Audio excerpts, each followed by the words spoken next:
On हो जाए और अपना काम करके दिखाने लग जाए, तो ऐसी स्थिति में ही कैंसर हो जाता है।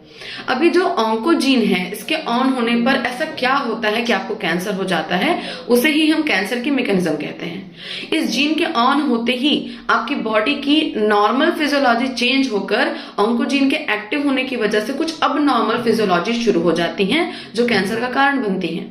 तो मैं आपको आज वही फिजियोलॉजी सिखाने वाली हूं, जिनसे आप ये सीख पाओगे कि कैसे ऑन्कोजीन के ऑन होने के बाद कैंसर बन जाता है आपकी बॉडी में, या कैंसर नाम की बीमारी आपकी बॉडी में हो जाती है। चलिए देखते हैं।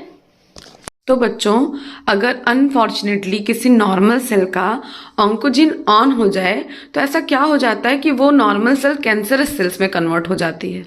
एक्चुअली ऑन्कोजीन के ऑन होते ही सेल के कॉन्टैक्ट इनहिबिशन की प्रॉपर्टी खत्म हो जाती है, कॉन्टैक्ट इनहिबिशन की प्रॉपर्टी इनएक्टिव हो जाती है।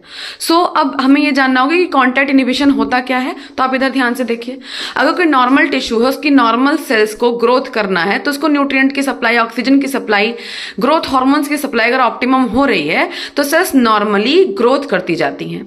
और सेल के ग्रोथ करने का मतलब है सेल की साइज का बड़ा होना और सेल के नंबर में भी इंक्रीमेंट होना, मतलब सेल का डिवीजन होना। ये दोनों ही बातें सेल ग्रोथ कहलाती हैं, सेल की साइज का बढ़ना या सेल के नंबर्स का बढ़ना ड्यू टू सेल डिवीजन।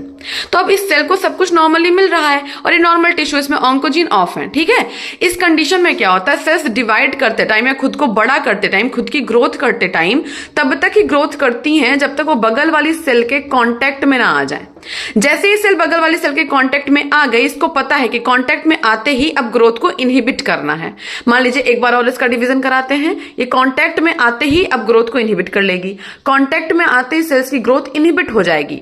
तो इस अच्छी वाली प्रॉपर्टी का नाम होता है कांटेक्ट इनहिबिशन। ये अच्छी प्रॉपर्टी क्यों है, देखिए, अगर सेल्स एक दूसरे की पेरिफेरी को टच करते ही अपनी ग्रोथ को रोक ले रही हैं, इसका मतलब हर सेल को ग्रोथ होने का, हर सेल की ग्रोथ होने के पास, हर सेल के पास ग्रोथ करने का मार्जिन अवेलेबल है, हर सेल आराम से ग्रोथ कर पाएगी, हर सेल को न्यूट्रिएंट की, ऑक्सीजन की सप्लाई के साथ साथ स्पेस भी अच्छी मात्रा में मिलेगा।